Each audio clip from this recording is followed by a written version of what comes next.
Alex, welcome to the show. Excited to have you with us today.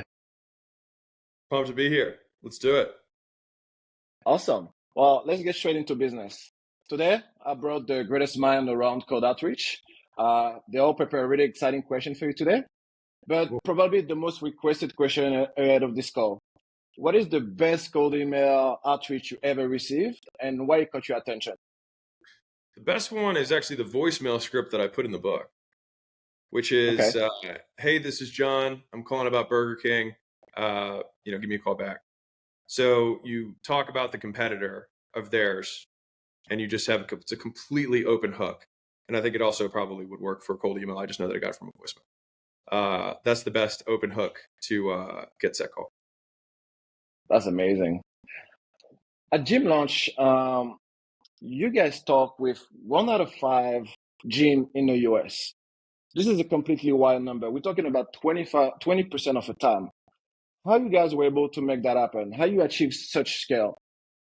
So two things. One is that we didn't change our business over and over again. Number one.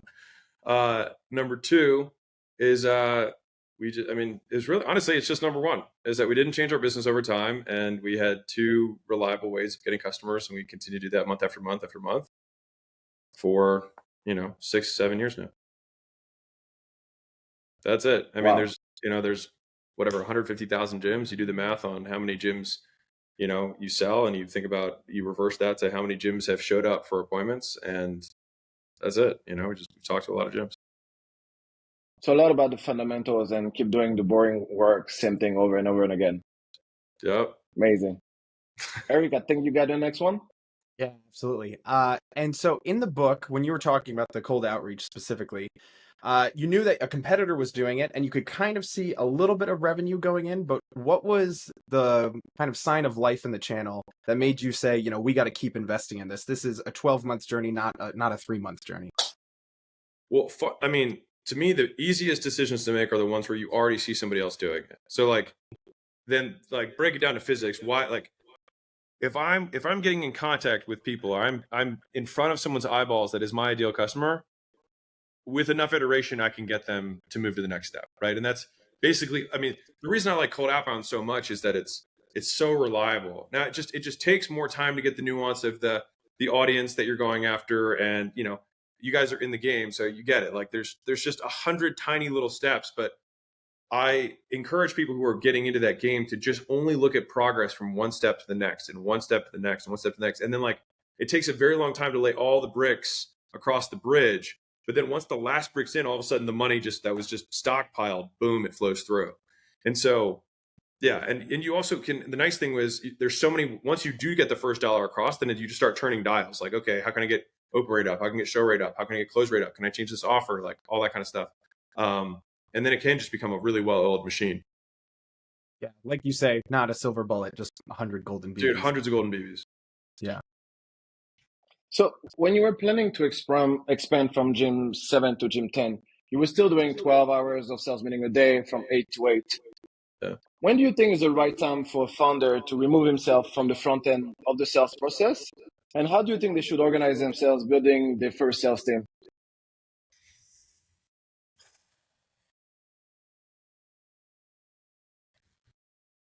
I think it depends a little bit on the business, because I don't want to give hard and fast rules, because it does depend also how proficient you are. Like if you're a natural salesperson and you're very good at it, then it can make a huge difference in the business. Like the business sometimes can't sustain you not selling, right?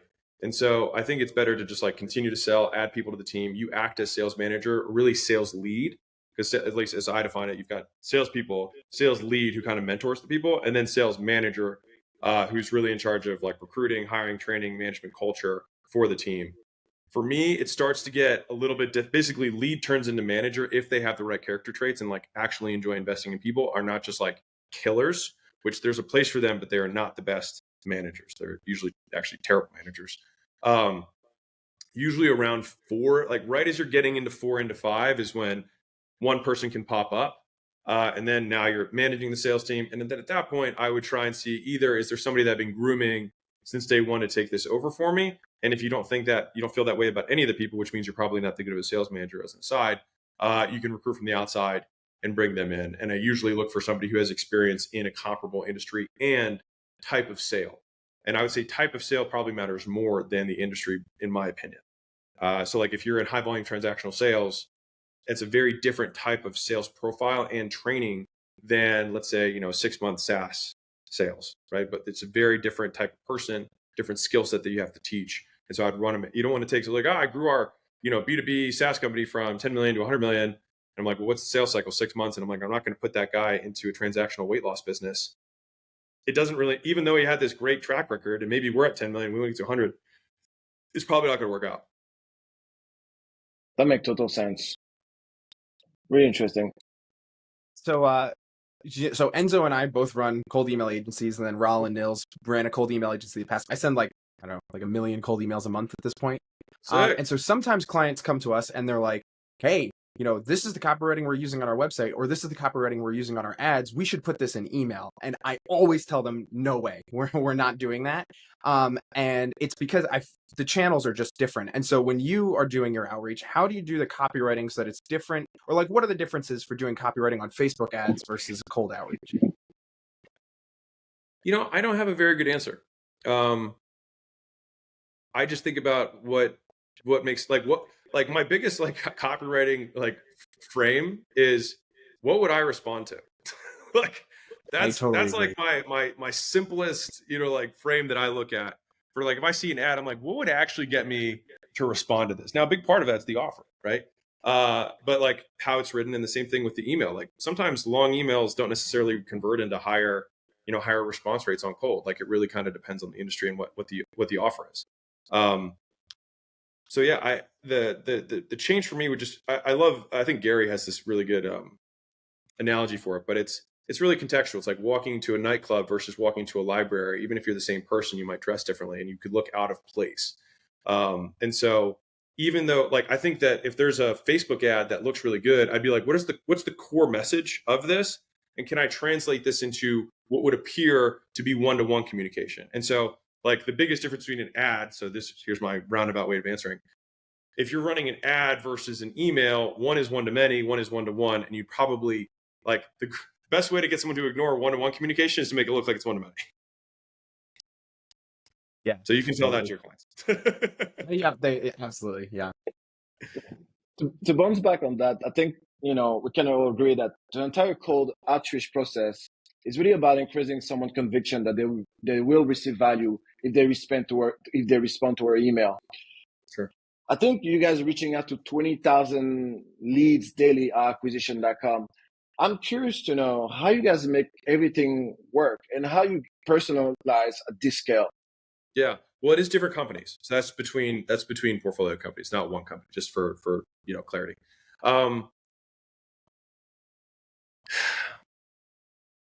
The personalization obviously there's tools now that can do personalization.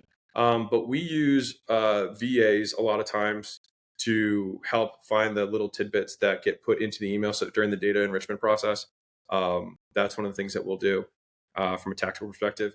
I am also 5 levels above this. So I'm giving you the manager of those teams would probably know a lot better answers than me. But just with broad brushstrokes, VAs are a big part of it. We use software tools whenever we can to automate any kind of personalization. And a big part of it really comes down to how good the lead magnet is, which is what I put a specific part on the cold outreach of big, fast value. Even and especially things that are quote not scalable create the craziest response rates, in my opinion. And so the big breakthrough that we had in the cold outreach process that I showed the numbers on was when we switched the lead magnet, and that was what made the huge bump in response rates and then ultimately sales. That's really interesting. So you guys would also implement the lead magnet straight into the copy that you send to your base. Totally. Okay. Totally. Well, because I want to if I'm talking to a complete stranger, it's they don't care. So it's let me give you this thing that obviously costs money because I am so confident that I can provide you value. And even if you don't buy anything from me, you will get real value because other people in the marketplace charge for this thing. So it's not me ascribing value to it. It's saying other people charge for this. And then on the back end, it's like, okay, great. How can I operationalize the shit out of this to drive down my cost so that I can do this at scale, whatever my little lead magnet deliverable is. And so like, sure, like the information lead magnets, in my opinion, are overdone. Because one, they're usually sucky fluff. And so everyone knows that. And even if yours isn't, the likelihood that people still think it is high. Whereas giving portions of service away for very specific problems, I think is probably my favorite type of lead magnet that we can do. Like if I had I think I give an example of, if you're an IT company that has, servers and you can show that you can increase speed, load times, and how that's going to affect their company. It's like, hey, let me just do this. I'll do it for free, and you'll immediately see an increase in conversion. And then what do you do after that? It's like, well, do you want to keep it? Right. So like, bye. And so it's really like, I try and look at everything that we do. And like, if I'm looking at a business and we want to start building out cold outbound, I'm like, okay, when we have a customer that comes in, there's probably 100 little things that we do. Is there one of these things that's incredibly high value, that's very fast, that I can operationalize? And so then we peel that off, and then I make that the lead magnet. Because if I'm going to do it anyways in the onboarding experience, I might as well check the box early. And if someone doesn't buy from me, at least they have nothing but positive to say. So we keep following the same principle: give until they ask, even through cold email or cold outreach in general. Super interesting. I will say with cold outreach, I will make an ask usually. After I make the give, I will make an ask. But from a content perspective, right? Yeah, because that's the organic side, of course. Yeah. Just for clarity for the audience. Yeah, no, absolutely. And I think so. And now jumping in, because I just really want your opinion on this. You probably could have been the largest affiliate for OpenAI when they released GPT-4 because of just how much you were talking about it. You're talking about like these tools, but like, how have you started creating frameworks, or have you started working with portfolio companies of how they can start using GPT-4 and AI in their cold outreach in order to scale it? The guys who are so the companies that we have that have outbound as their primary method have already implemented that. So that was from bottom. Like I didn't create a framework that they then started using. I just told all the portfolio companies, like, use this, like take a week, figure out a tool that you can use that's going to automate some element of the process and see how it works. And if it works, keep it. If not, try it. It was just more of a top-down directive. Nice. Yeah. Sorry, that's a little bit more boring of an answer. No, absolutely. Okay, I think you have the next one. So Alex, you kind of answered this, but sometimes we have clients who they sell to gigantic enterprises with gigantic enterprise contracts. Like I've got one client, actually, it's literally a $5 million contract. The sales cycle is 9 months. The implementation is a year. It could take a really, really long time. To get them to switch to anything other than a call to action saying, hey, like, do you want to hop on a call and talk about this? It is very difficult because they don't believe me that we would actually be able to provide some kind of value. And so as the contract size gets bigger, I normally have clients who think that they can't give away free value because there's so much time and they got to know so many things and this, that, and the other thing. You kind of answered it. Maybe you could go a little bit deeper when the contract value is that high, but that was my question. Chunk up to what do all these customers have in common, and is there one step that you have that is the same across all of the customers that you have? And then I would just say, cool, let's peel. Like, it is a little bit of research on your side, right, or on their side of, okay, these are the services we provide. Now, they probably have a lot, if they're at that contract size with that type of customer, there's probably a lot of custom, right? I would imagine that's probably a big part of their value prop. But even if you do a vanilla white label version that's 80%, if you provide that for free, then you can be like, this just gives you an idea, and this is me doing this for free. When we personalize, it's going to have, like, even still giving them a taste, I still would think would outperform. And I think from a convincing them perspective, the easiest thing to do is give evidence. So, like, strong arm / highly incentivize one of those customers and say, I will do this additional amount of outreach my way at no cost, because this is me extending the same favor to you. But here's the deal. If my way works better, we switch to my way. Like, Perfect. Do you want to make more money? I would like to make more money for you. That's great. Like, let's dance. Yeah. It was so funny. Even just today, I had a client who our call to action was we were A/B testing booking a call versus like making a free Loom audit. And the SDR was like, I don't want to make Loom audits. And I was like, we're getting a 4-to-1 response rate over here. So let's start making some Loom audits. Right. And then you just operationalize that thing. Like, that's then you templatize and SOP the shit out of that so that you can start churning those out. Like that's the key. And if you really need to, because if you have like just amazing setters, then you just have it like when you really start scaling this, like at Gym Launch, we basically operationalize the second step as a separate team. And so that's when you get into like sales ops, right? And so they would actually deliver the lead magnet as a separate team who then all they do, like one guy just makes looms for everyone all day long. And then the SDRs can still just keep banging. This is once you have enough scale. Absolutely. Yep. And you probably have Raul? So let's say you're Alex with all your current knowledge, but no audience, no wealth, and you can only build a lead generation agency and use cold email as a business for the rest of your life. How would you start and how would you grow it? I feel we have like so many beginners listening. It'd be super interesting to see how would you start from scratch. So I have to use cold outbound, and lead generation is the service that I have to sell. Yeah. For the rest of your life. For the Nothing rest, else. for the rest of my life. Oh, who would I go after?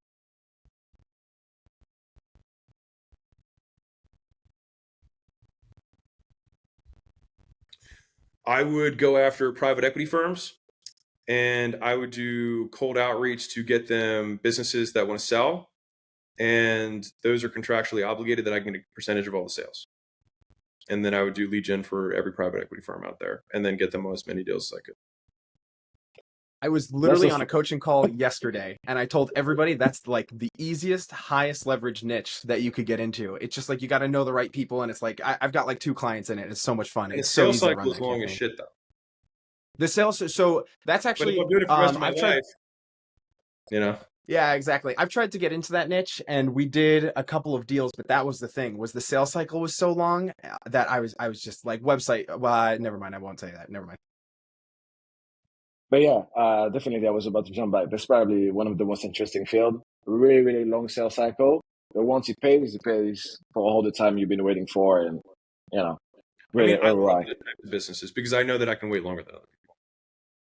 And so then it's like, Good one. it's actually not difficult. It's just, you just have to be a different person, which I like, if you've seen my tweets, like I love games where if you wait, you win. Like I always want to play those games. Definite game for sure. Niels, I get you. Yeah, so my question would be, what are the key elements of creating an 8-figure appointment setting and sales team? Like what makes it work? What does it look like? Yeah, biggest thing is the customers, who you choose. Like if I had to pick one factor, it's going to be who you choose to sell. Like you could do the same level of activity, doing outbound for SEO for small businesses versus like the private equity example I gave. And on a 36-month time horizon, you would make so much more money doing the private equity thing. You'd have to wait maybe 18 months before you got your first paycheck. Whereas the SEO thing, you could sell in, 2 days. So the biggest one is going to be the customer that you go after.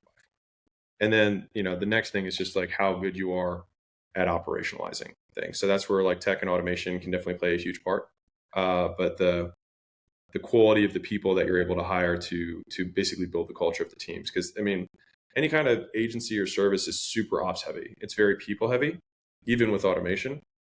And so culture becomes, not that culture is not important in every business, but it's especially important with service-based businesses. Okay. This is like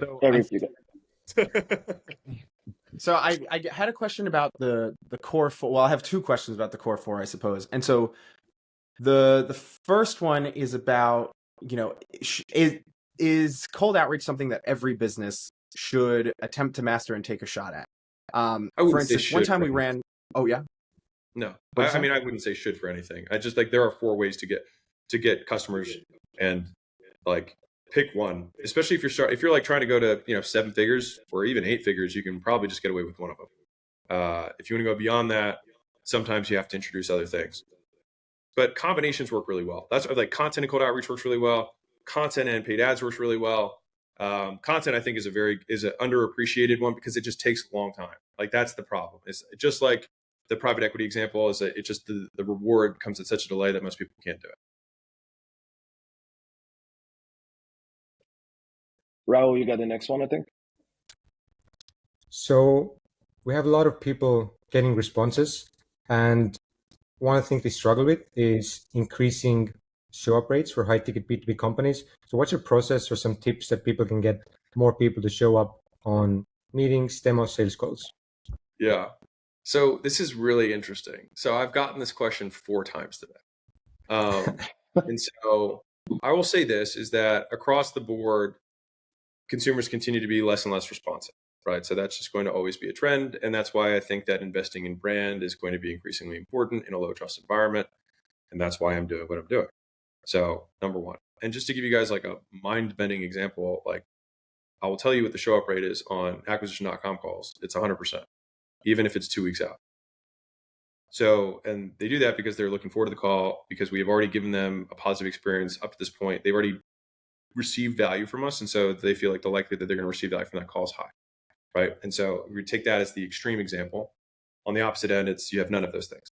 So I'll give you the 4 kind of pillars of lead nurture, because we owned Allen, which was a software company that all it did was work leads. And so we were doing 4,000 appointments a day. And so we had a machine learning specialist who just cut the data 100 ways to Friday to figure out what are the actual things that drive throughput. So there are 4. So number 1 is availability. So that is by far, by a long shot, the biggest driver of throughput on any funnel. That sounds surprising because I was very surprised by that too, meaning the total number of days that you have available for appointments and the total number of hours per day that you're available. Kind of weird.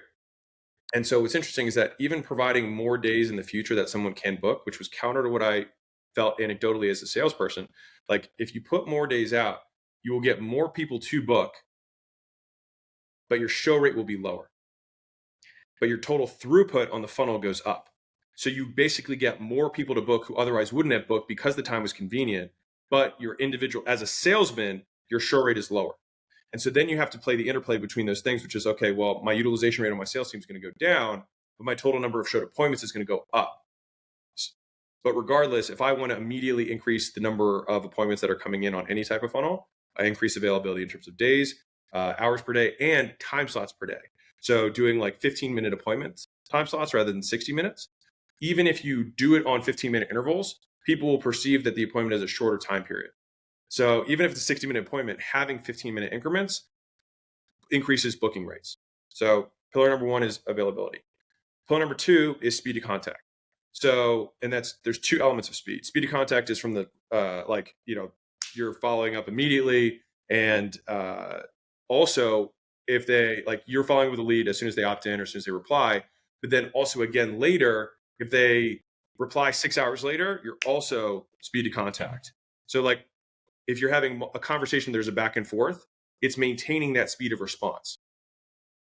So that's number 2. Number 3 is the volume of reach out.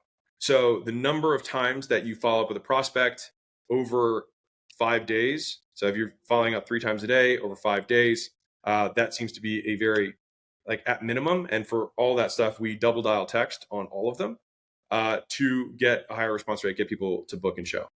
And then number 4 is the personalization, right? And the big piece on personalization is, sure, there's the component of send personalized videos, have the personalized, Loom audit, have that element of personalization. But the other part of it is responding on the channel that they prefer to communicate on. And so because we hit everything. So we would text, we'd Facebook DM, we'd Instagram DM, like I would, wherever I can find you, I'm going to message you, right? And then wherever they respond is now where we talk, which then means you can centralize the messages. And there's plenty of apps that do this now, that you can have one centralized inbox for all media channels. And so the automation hits all of them and then consolidates it in for the person who's working the lead. And so that way you can stay on the channel they prefer. Like for me, I will never respond to an email. I just don't respond. But I respond to texts. And so if a sales guy, no matter how good he is trying to email me to get attention, I'm never going to respond. I wouldn't respond to my own mother. I'm not going to respond to an email. But if I get a text, I'll respond. So it's very personalized from that perspective as well. And so those are kind of the 4 pillars of lead nurture as we saw them, just looking at a ton of data.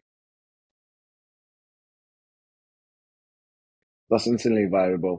I think, Niels, you have the next one. So the other question would be, what are the 3 biggest inflection points or breakthroughs you had with cold outreach success? You mentioned one already with the lead magnet. Are there any Number others? 1. No, I mean, by far, that's number 1. So creating an insane lead magnet and operationalizing that, creating an unscalable lead magnet that then you scale. Like that is by far, bar none, the biggest response rate boost that you're going to get. And whenever I look at constraints, I always try and go to the top of the funnel, because going from 1% to 2% or 1% to 3% or 3.5%, there are very few other parts of the funnel where you get, a 2.5% increase and it actually triples, the amount of actual throughput through the entire process. And so usually I'll work from front to back, because and I think I talk about this in the book on More, Better, New in that section, you can always determine the constraint based on, if I were to add a fixed percentage to every aspect of my funnel, where do I see the largest increase in absolute throughput? And so I focus from that perspective. So number one is that. Number two is going to be training for the team. So learning to train, as silly as it sounds, like actually role playing and heavily rewarding script adherence equally to, and sometimes even more than, the outcome of the calls. Because if you think about this, everybody here hopefully has taken a cold call before, or taken, I'm assuming everybody here has. If you can put your salesman hat on for a second and remember what it was like, if you knew that you could make money by simply perfectly executing the script, then the pressure of the call goes down. But what also happens is adherence to the script goes up. And when you adhere to the script more, you get more sets, or you get more closes. And so creating a culture of the script is God. And if we don't deviate from the script, if the script isn't working, then everybody is adhering, and then we can change the script. But until we have absolute adherence to the script, you can't do anything. And so that is just a principle from sales teams that has to be nailed down. Otherwise, you basically just have a bunch of lone wolves that close whatever way they possibly can. And what happens is you get a lot of people who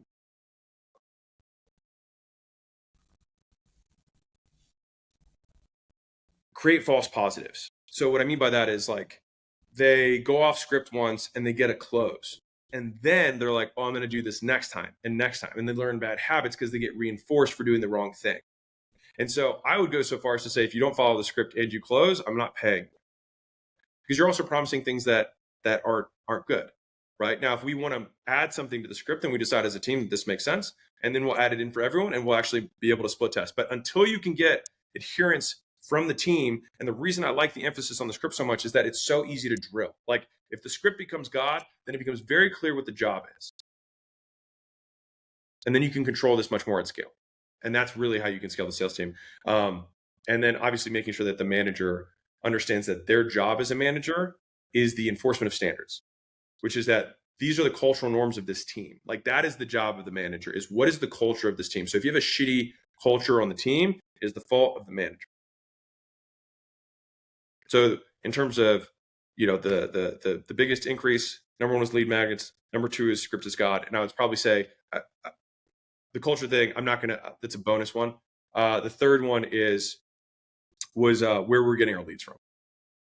So the list is still king. If if you hit a terrible list, it doesn't matter how good everything else is, you're not going to get responses. And so really putting more effort into thinking, how can we clean lists and scrape lists from better sources that have more qualified leads, is probably, of all of the things, that's probably even more important than lead magnet, because you have to have that before you can introduce anything else. You email a bunch of moms and you're talking about SaaS software, it really doesn't matter.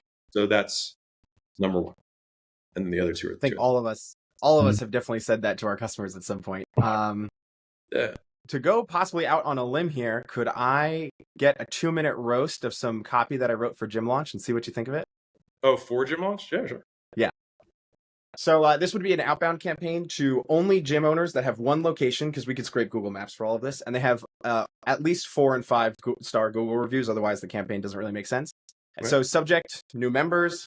First name, I was looking for gyms in location because we're scraping Google Maps. We have that, and saw the Google review, the member name. So Eduardo left about, and then we can use AI to summarize the review that they left. So about how clean the gym is, whatever. Have you thought about running ads with your successful members front and center? The reason I ask is we help gyms grow their membership base with a couple proven blueprints, and that's one we start. Could I send you our Facebook ad blueprint that our gyms are using to get 20 to 30 members a month? Totally free, of course. Signature. And then in the PS section, I wrote some Facebook ad copy to get you started. And then we could just use GPT-4 to create copy for their area and things like that. I like it. One thing I would add is, instead of saying the 20 to 30, I would give the exact data. Nice. I'd say okay. our average gym signs up 17.3 members in the first 30 days at this price point. Love that. I feel like I got that off the website. I don't know why I said 20 to 30, but great. Yeah, I really appreciate that. Yeah. No, That I is think sweet. I mean, I I think think that's we're gonna. it's a fundamentally sound outbound script. You know what I mean? Like, do I think it would work? Yes. Awesome. Well, actually, that's going to be the second part of this masterclass. Uh, Eric and I prepare some workflows that we use. The one that I used to send 7,000 leads to Alex book launch. And Eric actually prepared a campaign from gym launch. And I think he's going to be able to show a couple of results that he prepared. Maybe we're going to be able to send it to your team, some leads coming from that. But that's going to be for the second part of this masterclass. Alex, thank you very much for your time and for all this incredible wisdom and tactical advice. And we'll see you soon. And before we sign off, thank you all for putting the effort that you guys did to promote the book. I know that there wasn't like a financial incentive, and so I just appreciate you helping me, get the word out and help, hopefully help as many people get out of financial poverty or grow their businesses or basically just realize that there's a better way to live life.